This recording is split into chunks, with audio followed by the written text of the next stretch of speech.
고3 다빈이는 1교시 수업만 마친 채 교문을 나섭니다. 지금 집에 가고 있어. 지금 나 한 5분 정도 걸릴 것 같아. 수능이 코앞이지만 다빈이에겐 지금 더 급한 일이 있습니다.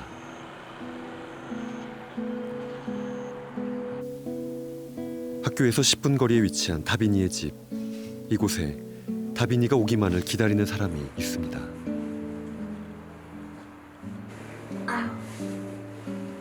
얼마 전 뇌수술을 받고 퇴원한 엄마 고미양 씨.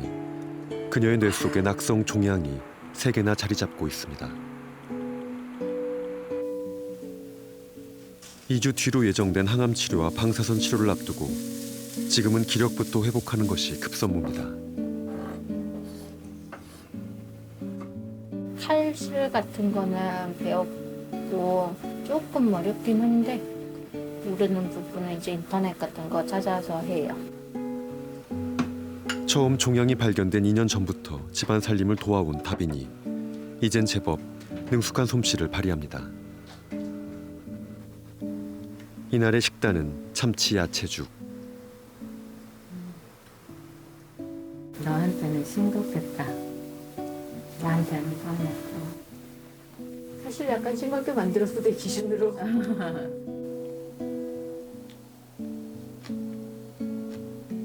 밥도 저녁밥 이제 예전에는 제가 이렇게 좀 하는데 올해 들어서 거의 못했어요. 공부하는데 엄마들이 지원을 해줘야 되는 입장인데 저희는 반대된 입장이다 보니까 항상 애들한테 미안한. 한때 건설업과 보험 직종에 근무했던 엄마가 처음 암에 걸린 건 다빈이가 10살 무렵이던 9년 전 일이었습니다. 남편마저 집을 떠나면서 홀로 양육과 생계를 담당해야만 했던 엄마. 이제는 19 다빈이가 거꾸로 엄마의 엄마가 됐습니다.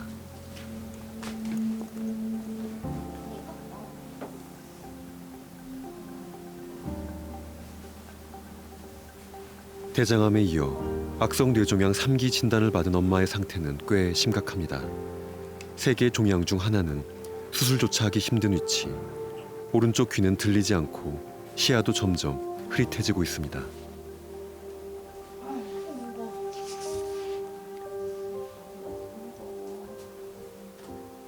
수술 이후 오른쪽 팔과 다리도 점점 마비돼 가고 있습니다.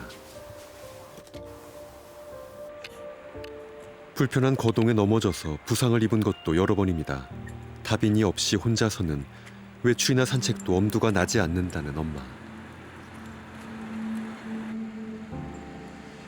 혼자 살라고 하는데 가다가 넘어져서 엉덩이에서 부러지고 사고가 그냥 예기치 않게 생기니까.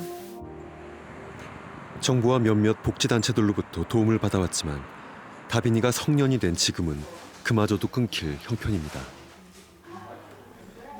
매주 한두 번씩 병원을 찾는 것이 유일한 외출이지만 그때마다 다빈이가 학교를 조퇴하고 동행하고 있습니다.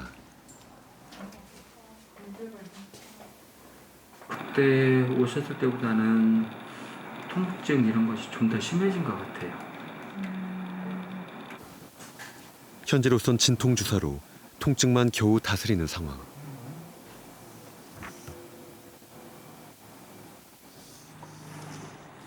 병원에서도 고3은 고3입니다. 수학 능력 시험이 50여일 앞으로 다가온 상황이다 보니 잠깐의 시간도 허투루 흘려보낼 수 없다는 다빈이. 남들은 이 시간에 공부를 하고 있을 텐데 이런 생각을 하기 시작하면 좀 많이 스트레스를 받는 것 같아요. 이제 너무 뒤처지는 거 아니겠지?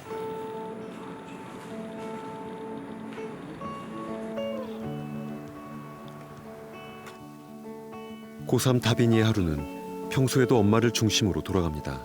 설거지와 빨래 같은 가사일과 저녁 식사 준비는 기본입니다.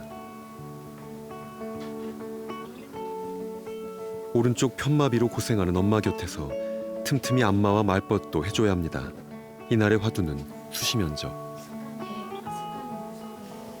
면접이 중요하니까. 그렇지. 이제 뭘 하든 면접을 봐야 되는 상황이 됐지. 애기 같은 말도 하지 말고. 뭐 분배처럼 단아카로 끝나는 말만 써? 알겠습니다. 식사하셨습니까? 이런 말? 서울과 수도권 소재 대학 6곳에 지원한 다빈이.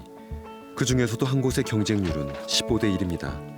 높은 경쟁률도 경쟁률이지만 더 큰 걱정이 있습니다. 간병을 위한 결석이나 조퇴는 출석으로 인정되지 않는다는 것.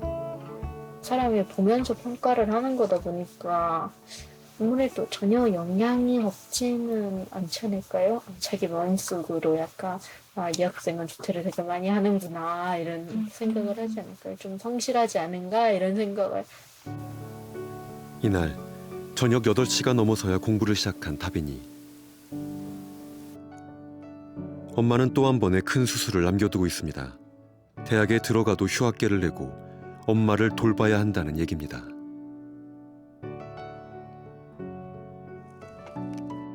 앞이 아무것도 안 보이는 이제 땅땅한 어둠 속에 나 혼자 이렇게 있는 느낌? 제일 바라는 거는 이제 완치지만 커다란 그런 꿈이라고 생각을 하고 그냥 이 상태에서 더 나빠지지 않는 것? 그거를 가장 바라게 되는 것 같아요. 20살 채림 씨의 경우 제빵사가 되는 것이 꿈이었습니다. 고등학교를 마치자마자 필기 시험에도 합격했지만 어머니가 쓰러지시면서 모든 게 달라졌습니다. 부모 모두 청각 장애가 있어 어머니의 보호자 노릇을 해야 했기 때문입니다. 원래도 이제 다닐 수 있었는데 갑자기 이제 그렇게 돼가지고 알바해서 직접 학원비 벌어서 가려고 했는데 알바는 시간이 없어가지고 못하니까. 네.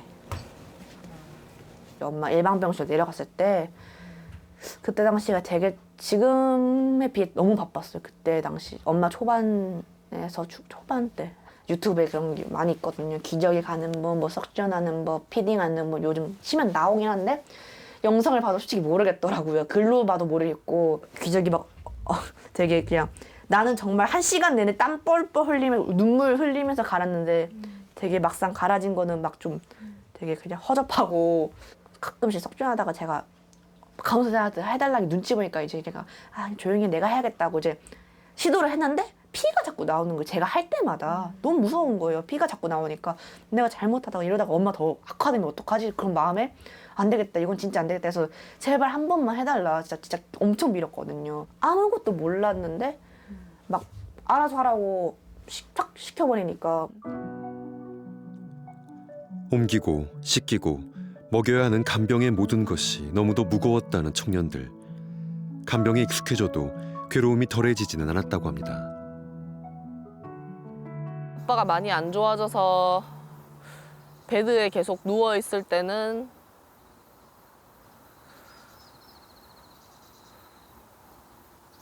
뭐 기저귀도 갈고 소변통도 갈고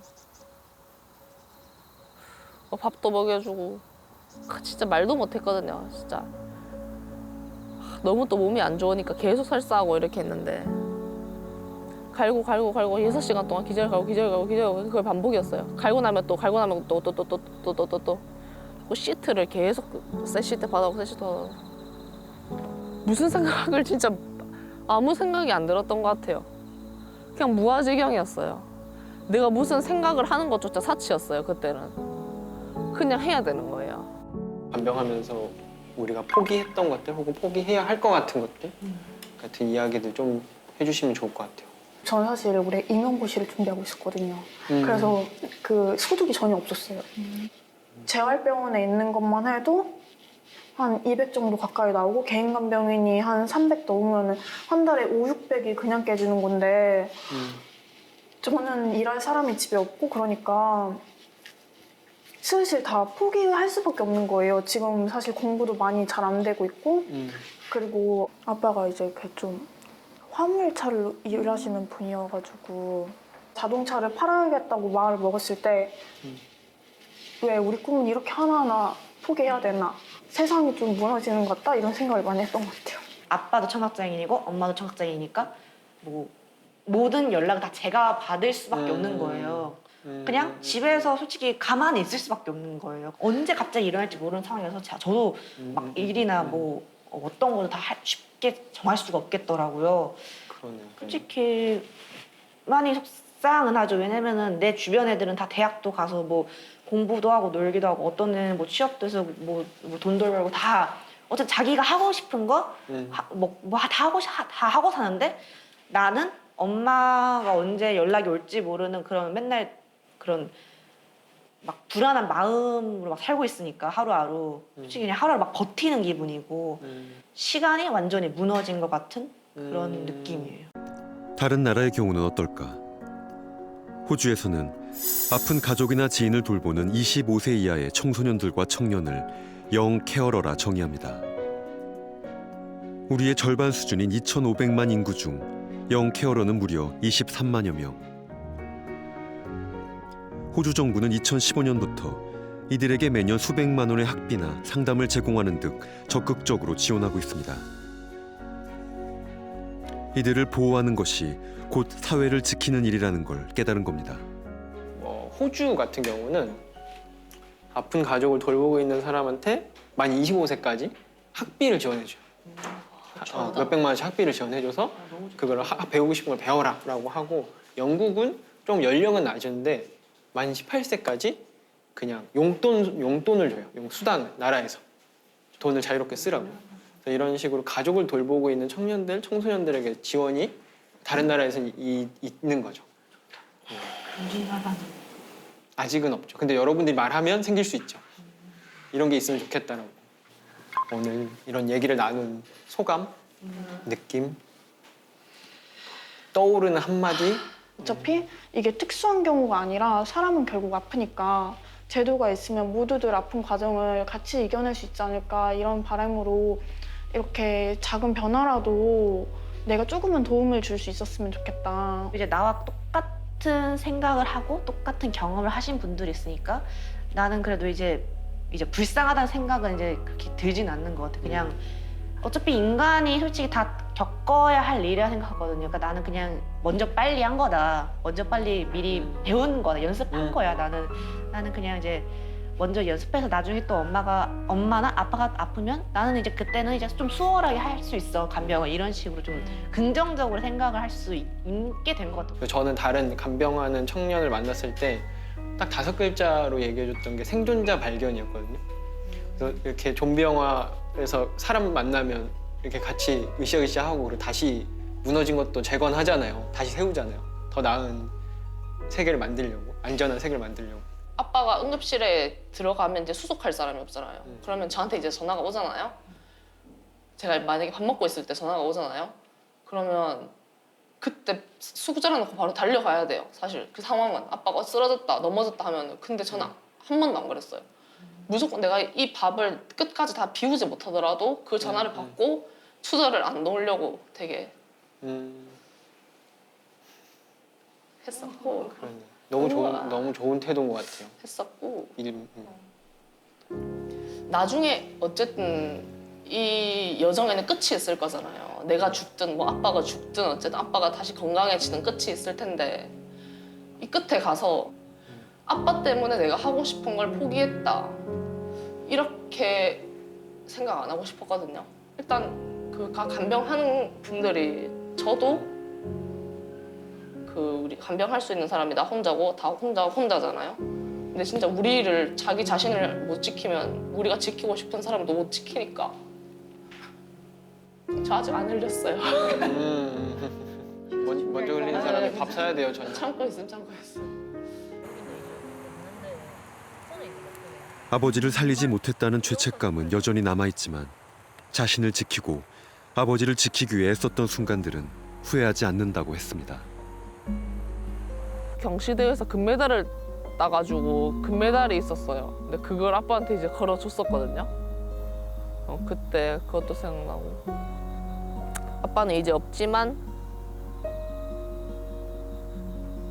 아빠는 없어도 아빠에 대한 기억은 아직 남아있잖아요.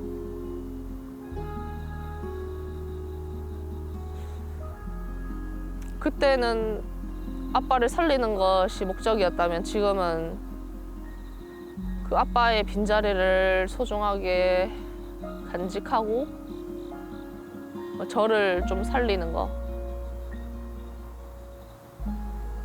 제가 그 기억을 가지고 잘 사는 게 목적인 것 같아요, 지금. 남들보다 일찍 아픈 가족을 돌본다 해도 함께했던 시간이 고통스럽지만은 않아야 합니다. 그래야만 사랑했던 이들을 온전히 기억할 수 있을 것이기 때문입니다.